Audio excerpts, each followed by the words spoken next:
welcome to season 3, episode 29 of Church After Hours.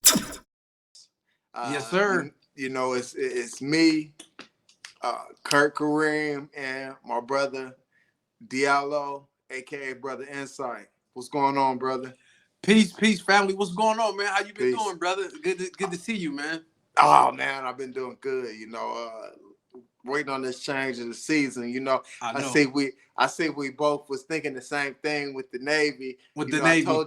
I told you when I got on here, I said, man, I'm gonna put this Navy on. Once I got it on, you know, I said, I bet he gonna have it on too. That's crazy. It's very ironic. But you see, I got my summer cap on, and you got your winter cap on. Right. Like we in between seasons, we don't know what to wear. You know what I mean? Hey, I just left my son's baseball game, man. It was like 50, but the sun was going in and out, so it felt like spring and then it felt like winter, all in a 2-hour span. So I had to throw my beanie on one last time. So what's been going on with you, brother? Man, it's been a lot, man. And I'm glad, like, we back and getting ready kicking off this third season. Sure. And I think people don't know this, and I'm glad we having this conversation, getting ready to talk about this. We don't talk to each other all the time like that. We text, you know what I'm saying? So it's not like I haven't seen my brother in a minute, you know what I'm saying? But I hear from you every day through a text. Right. So it's just good to see your face and hear your voice versus just knowing what you're saying through a text. So that's beautiful in itself. But really, since we finished last season, man, I've been just grinding, man. Working with my kids in the ACT prep program that we got going. Super shout out to my oldest son. Mill got a 28. 28. Yeah, that was his first time, right? Yeah. He's been taking it since 7th grade, but that was his first official time taking it. So it's his first time, you know. Exactly. He's been practicing. Yeah, man. He has. Congratulations to the young guy, Mill. You know what I mean? Absolutely. Definitely setting a bar for the family. You know what I mean? Yeah. Shout out to my man Mitao. His son Ari got a 34, who's his partner. They studied together, and they teach the class now. Me and Professor Cash let them teach, so they doing their thing. So I'm so proud of both of them. Man, isn't that something for the student to become the teacher? Yeah, because I figured, man, and we can teach our children and teach children in the community, but a lot of times they relate more to their peers. Absolutely. So I feel like this time around, they teach and they lead, and I'm just in there taking notes, learning from them. So I think it's been a great time. We've been doing that. You know, Johnny just started his baseball season. Mill is doing track, and I'm really excited about getting ready to go to Egypt in about 2 weeks. Super excited about that, going to Egypt with some friends and family. And it's going to be a good time. I can't wait because my last trip got canceled when they had the uprising. So this has been long overdue. Yeah, I'm very excited to hear and see, you know, pictures and, you know, knowledge that you bring back from, you know, Egypt, Kemet. You know, Land of the burnt faces, Kemet. That's right. Right. So we'll definitely you know, have a episode about that. But, and not to cut you off though. One thing that we didn't do, Mac is going with me as well, or we're going together. We talked about Panama after, but we gonna probably do a episode together while we there. Because I didn't even know while we gonna be there. We doing a 3-day cruise on the Nile River, so I could see us having a perfect scene and shoot some stuff. So I just can't wait. We go definitely do some more stuff and content with our brothers from Who Made Y'all Preach podcast, since we gonna be there together for 12 days. It's only right. Dope. Let's do it. Let's do it. And then also more importantly, I should have started off with this.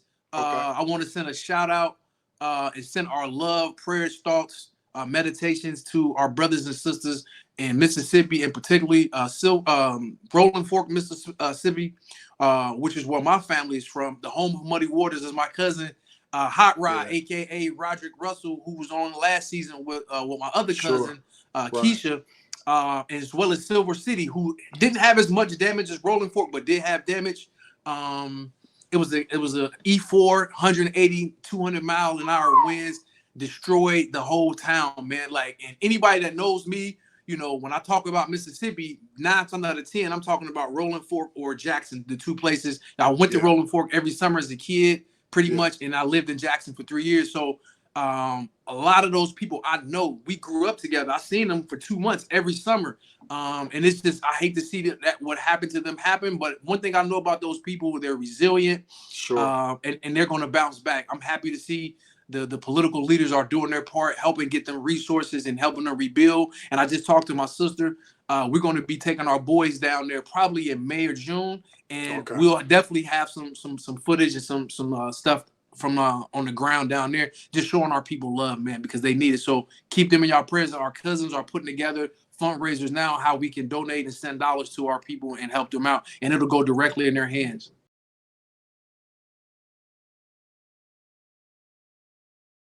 Man, I just feel, you know, in my spirit every time a tornado or, you know, the winds get heavy, because we had heavy winds the following day. Yeah, we did too. Right. And we knew it was coming. But it just seemed like it's happening way too frequent. Yeah. You know, we have these heavy winds, and they say, oh, it's going to start at 7 o'clock. Oh, well, it's going to be all day. And it's just, I just feel like we don't get enough information, you know, about what's going on with our earth.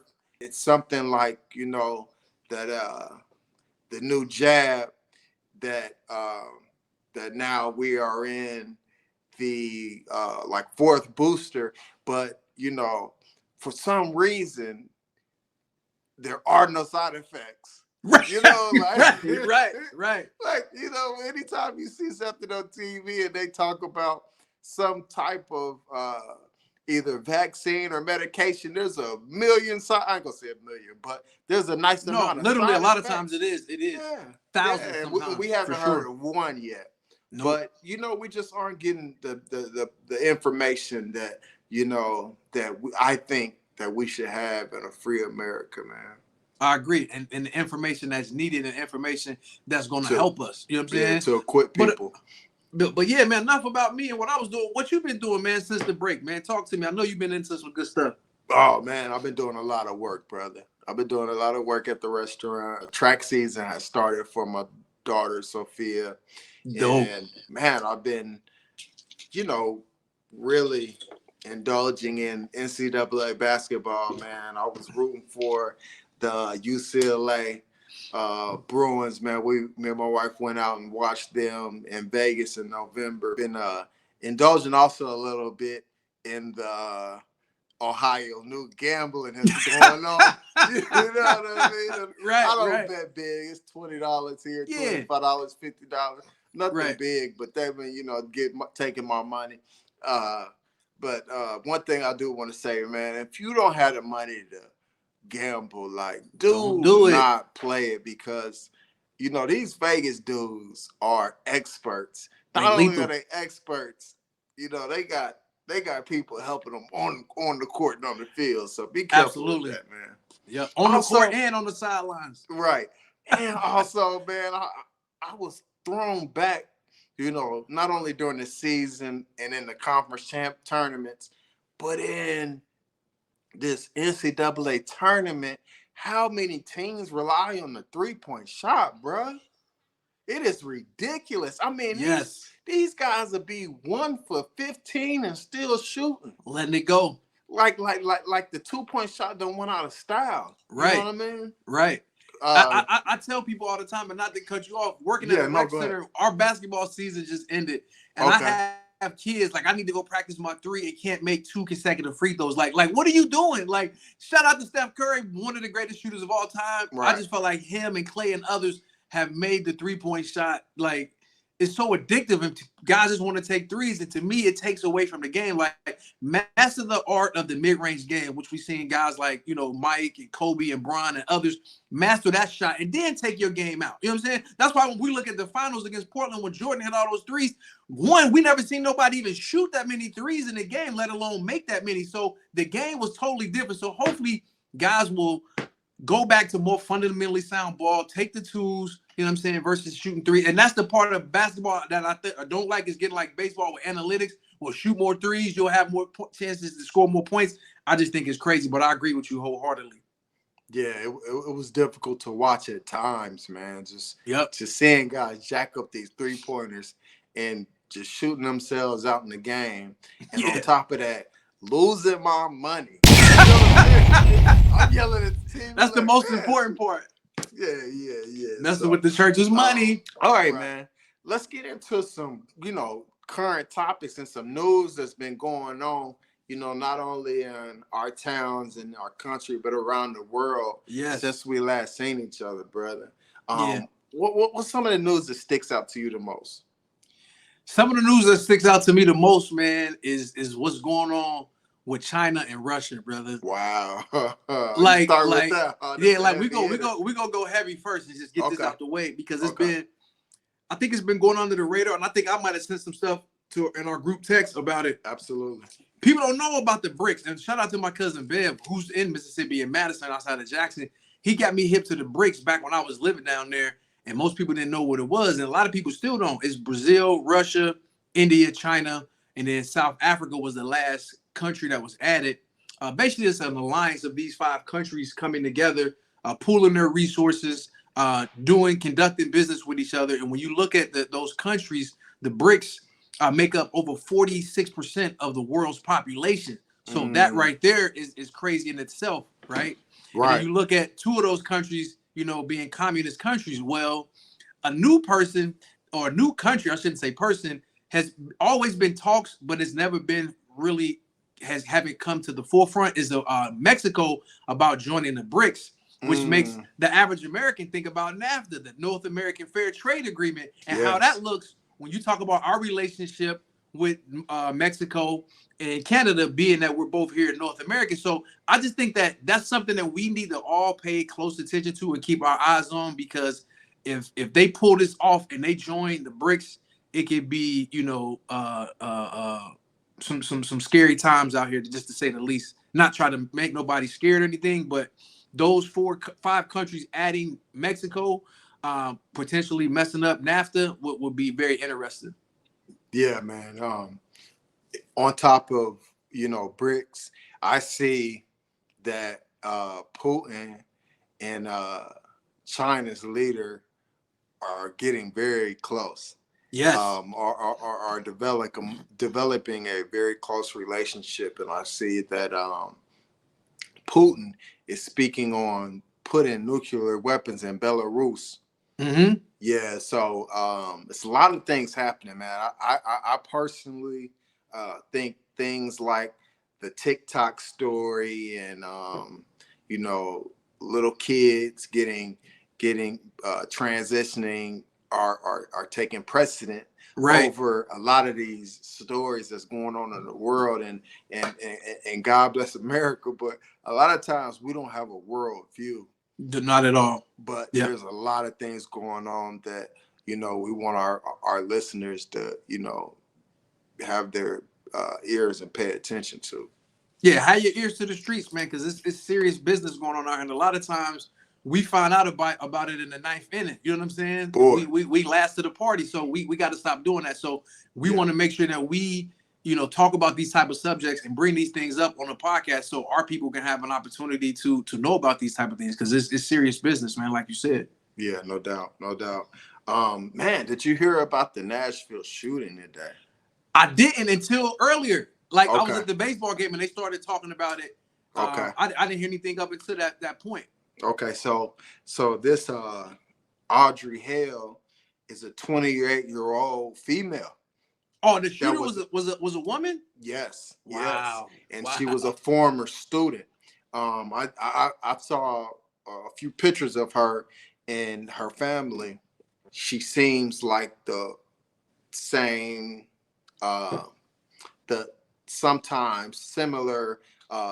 She fit that MO of others. Yeah, the profile of the Caucasian, lower middle class, upset, mad. Yes. That part, upset. Part. Yeah, so that was very sad. Our condolences to the lives that were lost and the kids that were traumatized, man. Do they have a number, or they haven't released that yet? I think it was 3 students and 3 teachers, if I'm not. Yeah, it said 3 children and 3 adults. Yeah. Wow. Yeah, sure. Condolences to those families in that community, man.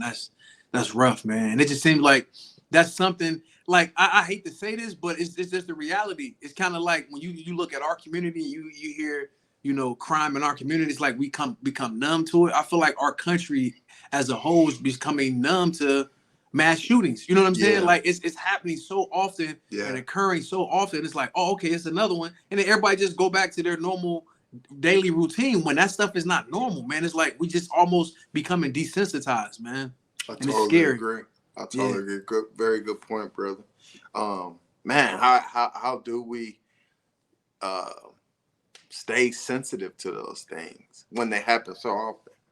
Yeah, it's tough. It really is tough because the human mind is conditioned when it sees something over and over again, no matter how brutal it may be, like you lose those senses, like your those sensories, it gets weaker. It's like you may cry one time, the next time you may, give a person a hug, and the next time you're like, oh, okay, they'll be all right. You know what I'm saying? It's like over and over, those senses just lessen, and it's just crazy.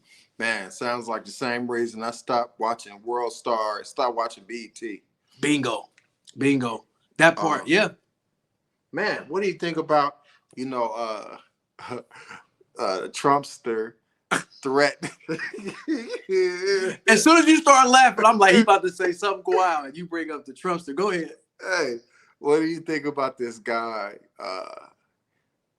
threatening violence or even promising violence if he gets arrested? See, this is I shouldn't say this is hilarious, but dude is funny. I'm sorry.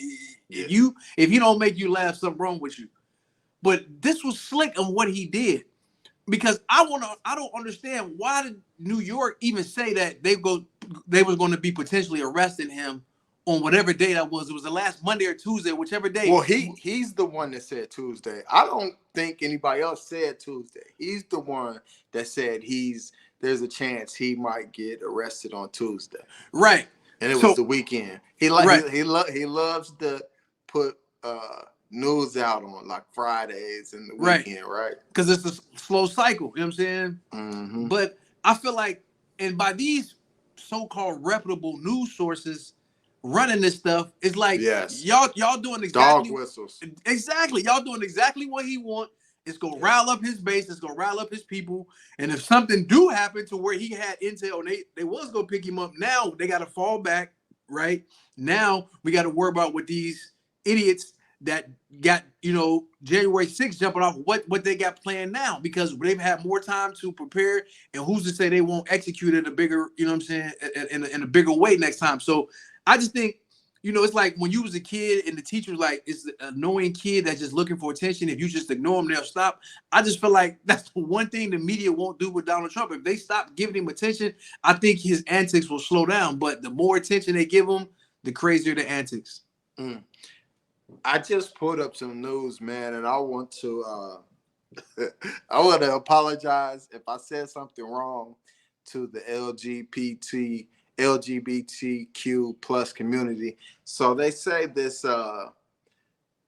school shooting in Nashville was a 28-year-old trans suspect.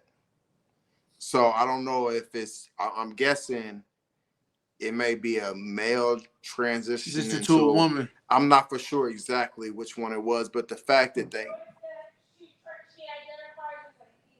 she identifies as a he. I'm sorry. Thank you. Thank you, my wife from upstairs. I appreciate that. We needed that. Right. Because we don't want to offend nobody, for sure. Right. Okay. That's interesting. It was a Christian school, brother. Wow. But I'm sorry. Go back to what were we talking about? We was talking about the Trumpster, but I want to go back to that real quick. And you brought up the LGBTQ plus community, and then you mentioned that it's a Christian school, like, and again, it's still early. We don't know all of the logistics and all of the intel, but I wonder if the way the Christian church and as a whole has been towards that community, I wonder if that had anything, with the shooting and what prompted you know, them to shoot up a Christian school. That I was just thinking out loud when you said that, like, you know, because we know that it's always been a lot of tension with, you know, the church in the homosexual community. Wow. Yeah, it's actually wow, man. Now that because I clicked on Fox News and they told a different story than the CBS, you know, headline I looked at. They had a little more insight, you know, and yeah, man, that's something that I want people to know. Man, look at I don't care which one you like. I don't care if you're MSNBC watcher. I don't care if you're CNN or if you Fox News or you don't like the other one. Man, watch all of them because the truth is somewhere in the middle. Yep. You know what I mean? That's facts. But yeah, they have a more detailed. They said there was a manifesto found, maps found. So wow. Yeah, they have been planning this for a while. Very, very interesting. Yeah. I think this is going to be something that we touch back on in the future once all the information come out and we can really see what happened. Wow, that's crazy. Wow. Yeah, but anything else on your man Trump and just, you know, trying to recreate some January 6th stuff so he don't get arrested and get charged with misdemeanor? Or what do you think of the notion that Democrats are using this to keep him out of office? And it's funny you said that because I'm gonna take it a step further. I'm gonna say Democrats and certain Republicans, right? You know what I'm saying? You're right. I'm gonna say Democrats and certain Republicans because at the end of the day, a lot of these guys and gals that got behind him is I won't even say slowly. They have swiftly withdrawn. The National Enquirer. He testified against dude today. The former editor that was, you know, did a lot of dirty work for him. Oh wow! In the past, he testified against dude today. A lot of people are. I didn't even know that with this guy.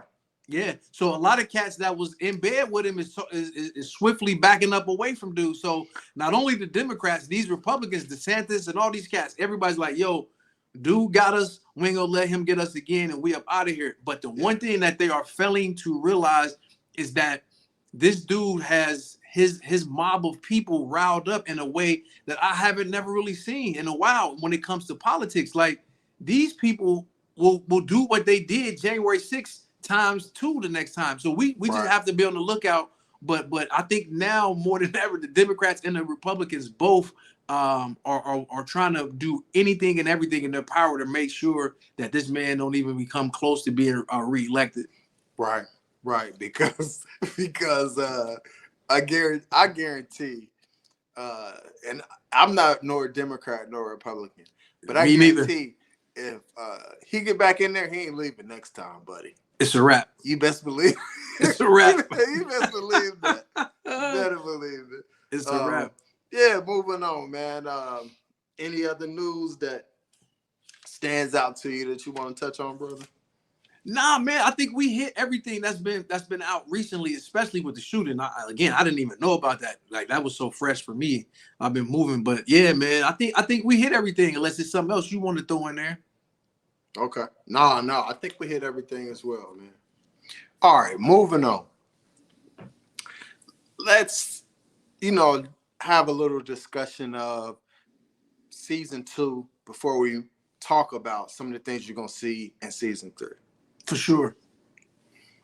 We began the season, talking about Creflo, TD Jakes, the bishop that was at odds with Beyonce. The next episode, we spoke about the preacher that was talking about Mary J, R&B, spirituality, church, and my boy Geno Jennings. And don't forget Pastor Lamar. Yes. We hit on Pastor Lamar, Kwame Kilpatrick, and I told a story about the FCA, Fellowship of Christian Athletes. Classic, man. Classic. Yeah. What sticks out to you?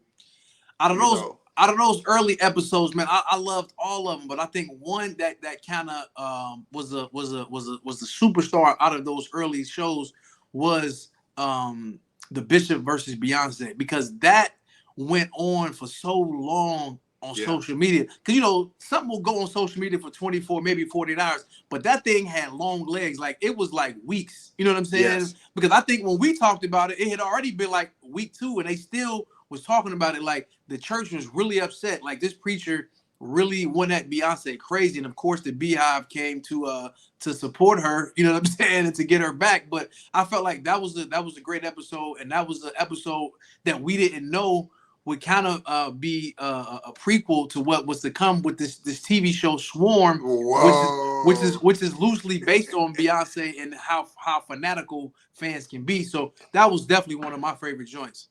Yeah. You know what sticks out to me is the same episode, but us talking about TD Jakes. You know what I'm saying? Okay. And you know, it's funny how when a lot of people talking about these guys wearing these skinny jeans, that he was one of these guys. Like, the church, specifically the black church, are going super hard, you know, trying to get the youth. Yes. So like I said then, and I'll say it again now, you can't be totally mad at them, right? But they're trying every way they can. For sure. You know, I think personally, if they tap into, you know, some of that, you know, spirituality of our ancestors, talk about it. You know, that may bring some of them back, because, you know, that's something that a lot of our young folk are truly, you know, taking in. Right. And I'm glad you said that, Kurt, because it's so important. Like, and I'm not going to say this about myself as if I was somebody special, but it was a lot of people like me growing up that just had a lot of questions. We were curious, and some things didn't make sense to us. So we would get to stay in the child's place. You do it because God said it. You know what I'm saying? So, but this generation, like, all of them are like the few of us back then. All of, like, no, they need to know. Like, you said 1 + 1 is 2. Show me. I need it to be applicable. Like, don't just tell me nothing. I need you to show me. So if the church or anybody that's working with young people aren't willing to show them what they're trying to convey, then just leave them alone, because at the end of the day, they're never going to buy in fully. They'll come for whatever you may have for them, but they're not going to be, you know, all the way in on whatever it is you're trying to give them. So, and that's the one thing I love about this generation. That's why I love going to work every day, because I drive to work thinking, how are they going to challenge me today? Like, what are they going to do to push me to think out of the box? You know what I'm saying? Because we wasn't allowed to do that. And that's why, you know, people get upset when spoken to. Exactly. People get upset when I allow them to be free and talking that way. But I'm just like, we have to. When we kill their curiosity, we kill a certain part of them, because I was that kid that was asking questions and nobody wanted to answer it. And the answers, because I said so or stay in the kid's place, just wasn't sufficient for me. So I applaud them for being that way. Yeah, I think, not only do I think, but I know that if they did tap into, you know, some of that African spirituality, they would see that, you know, much of it is parallel to what they're teaching already. Absolutely. It's not really contradictory, you know, to the Bible and to Christianity.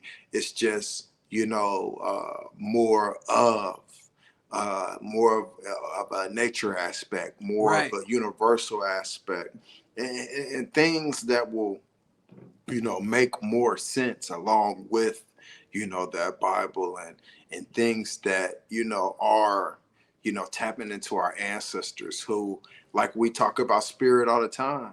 You know, they waiting on you. They waiting on us. For sure. Yeah. For sure. So next, man, we jumped into, you know, we got some young folk on. We had your young mentees that were, mentees at one point in time.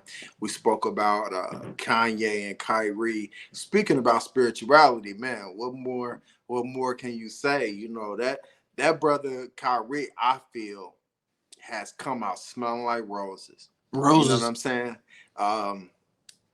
In light of, what's going on with health. The only cat I see nowadays on TV promoting the jabs is John, what's his name? What's his name from Sprint, like the Dayton, outside of Dayton area? John Legend. Oh, yeah. Did you see him at the piano with the bees? Oh, yes. I couldn't believe it. Like, that check had to be nice, bro, because he out there by himself on the battlefield by himself. Yeah. I think speaking about Kanye did say something about him. Where he was going through I ain't gonna say rants, but when he was speaking his mind, he was speaking his truth. Yeah, he was speaking his truth, man. So after we had Brother Brown, you know what I mean? Yes, powerful episode. The Hood Pastor.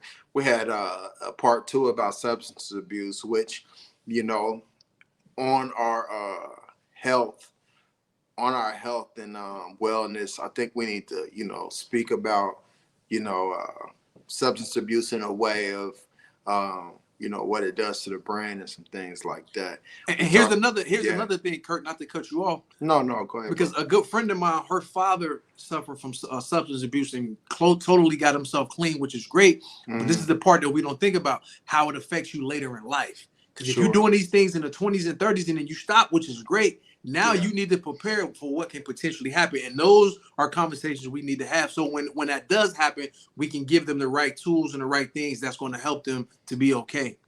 Yeah, for sure. Then we went priest and porn.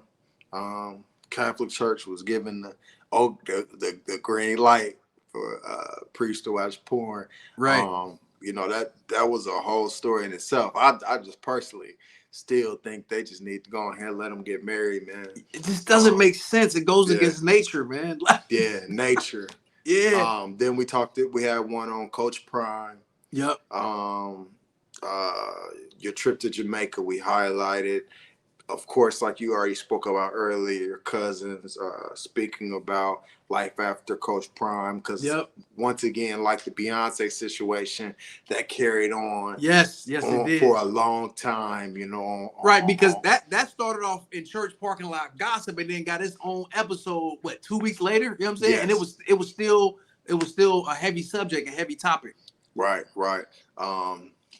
Then we spoke about African spirituality with the brothers from Who Made Y'all Priests, right? Which was a beautiful episode. Beautiful. A lot of people stayed away from it. Yes, they did. Those numbers prove it. which was expected. We expected. Yep. We expected. But and lastly, we wrapped it up, and our numbers went back up, talking about can I get with the yams? Hold on. I was a little off key, wasn't I? Yeah, you was a little off. Find that note, brother. Oh no, but what did the pastor switch it to? Do you remember? Can I get y'all way? Yeah. I'm like, what is this dude doing? Horrible. That was horrible, man. And then your man, Pastor Jamal Bryant, and then we talked about Shannon Uncle Shay. We talked about Uncle Shay. So, man, what we can expect for season 3. Chime in when if I missed something, we can go back and forth. No, you nailed it. Okay. So we're going to have a brother on and hear a heartfelt story of how, God healed his child, man. It's going to be a good one. So look out for that. And then we'll talk about, these are in no particular order. We'll talk about the Egypt trip, the information that D comes back with, and highlight a lot of the things he already knows as well. We'll talk about relationships, including interracial relationships. We'll talk about marriage. We'll talk about divorce. All those good things. Yeah. We going there season 3, man. It's gonna be some real conversations happening. So make sure y'all ready, man. Like I'm so excited with the topics that we talking about. It's gonna be dope. Yeah. We're gonna have a health and wellness episode. We're going to speak about a lot of things. We're going to be coming to a season where a lot of our favorite, fruits are going to be around. So we're going to show you some things as well. We're going to talk to you, and Dee's going to also, talk to you about growing your own veggies, as we see, Bill Gates buying up all the land. Yeah. That and producing these vegetables, man. A lot of people believe that they are putting things in it to target us. Absolutely. And we have to understand that, that our ancestors have been through a lot, but we are still here. Yes. And we're producing a lot faster than a lot of people. So, yes. It's now time to start watching out for these things, man. And it's funny you mentioned the produce and raising and growing some of our own food. My new raised beds just came today in the mail. So it's that time, baby. It's that time. Okay, now what was it? Your new what? Raised beds, where you grow the food and raised beds. Okay. So yeah, I can't wait to get out there, man, and start planting as soon as this weather officially break. Dope. We're also gonna have an episode on Easter, friendship and accountability, men and women. Yes. We're gonna talk about fatherhood, namely our culture, and it's gonna be some exciting guests too. Yeah. You have anything you want to add, brother? No, man, you killed it, man. Like I said earlier, I just think that this season is going to be one that people really like, because they're going to hear more from us about these different topics, because we all have, great information and expertise on a plethora of these topics that we're going to talk about. So I'm just excited for us to have these conversations and for people to hear them and share in their thoughts and views in the comments with us. So it's going to be awesome, and I can't wait. Okay. Yeah. Anything else we wanted to say before we go, brother? No, again, man, continue prayers to the Mississippi Delta, in particular, yes. Silver City and Rolling Fork, Mississippi, the home of muddy waters. So you think about it. Me and my cousin was talking about this the other day. The home of muddy waters, and we all know Muddy Waters is the godfather of rock and roll. So this place birthed a whole genre of music. So we got to give our props to this area, man, and make sure we send our love and healing energy and prayers and our dollars. Yes, I'm in my preacher bag now. Like, you know what I'm saying? Press down, shake it together, you know what I'm saying? And send them some money. And they want that quiet money too. You know what I mean? So we want to help these people rebuild their lives, because if you haven't seen my post, my cousins was on MSNBC. And I had talked to my cousin, and I didn't know how bad that storm was until I saw that interview. So just make sure we're supporting them and giving them our love and our energy and help them rebuild it, because they will. Now, do you have is there a GoFundMe or somewhere people can donate on your Instagram? Not yet. I'm gonna post it this week. That my cousin Nick, his dad is the mayor. He's my uncle by marriage. He's going to New York. He's going to be on Good Morning America, and they're setting that up now. I'm working with the city of Columbus. The mayor was at my center last week for a press conference. I reached out to his team. I said, look, man, I need y'all to give some money to my peoples. These my peoples. We send money all over the world. In other places, we need to take care of our own. So we working on some stuff, and as soon as that information comes out, it'll be put on my social media, and we'll get it out to people to support. All right, cool. So by the time y'all see this, a lot of those things will be hitting the ground running. So exactly, yeah, definitely go to Brother Insight's social media and jump on that. We put the social media, right about here. Yeah. So y'all can see that. All right. Yeah. Well, stay tuned for season 3 of Church After Hours. It's going to be some very good information. We're going to laugh, maybe some crying, little sniffles. Maybe. But all that is good for the heart. So we're going to wrap this one up. See you next time. Church After Hours. Peace. Peace.